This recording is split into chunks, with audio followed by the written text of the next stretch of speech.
Hi, I am Vincent Bryon from the Norwegian University of Science and Technology, and I'm going to give you a brief overview on some work we've done on simulating intraventricular flow based on ultrasounds. One part of medical ultrasound is Doppler imaging, which we use in cardiac function assessments. Unfortunately, the resulting images are angle dependent, prone to aliasing, and limited by the temporal resolution and image quality. That's why we are exploring a technique called image-based CFD to see if we can extract valuable information from patient-specific simulations to enhance color flow imaging. Our goal is to investigate this on a large scale, and therefore we need to develop an automated pipeline. As you see here, we use beam mode and color flow image scan information to be used in our numerical calculation. To be able to fully automate the whole simulation process, we use deep learning-based segmentations.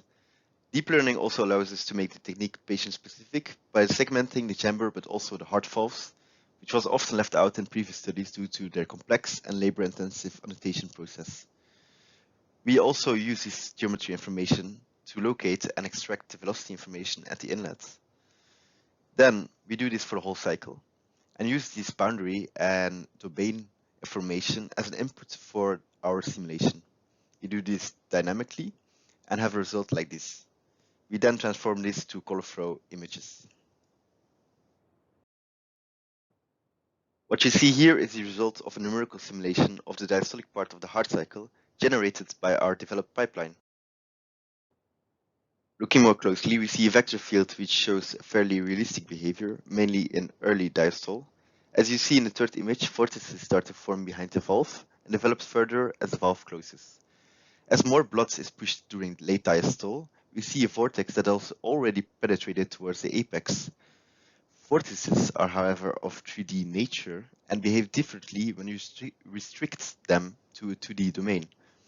Therefore, future work would include comparing these to 3D simulations. Here you see how our CFD-generated color flow images compare to the original scans. We mainly observe good similarities in the contour field with flow separation at early diastole and vortex penetration in late diastole. Overall, there seemed to be an overestimation of the velocity magnitude. When we analyze the velocity at the vena contracta for 6 cases, we observe an overestimation in both early and late diastole, which is mainly attributed to the 2D nature of the simulation. In conclusion, we developed a pipeline that is automatic, patient-specific, and provides a numerical prediction of the flow field in the left ventricle. We generally see a fairly representative vector field, however, with an overestimation due to our 2D assumption. In case you would like to learn more, you can find more details on the poster and also in our preceding paper. Thank you very much.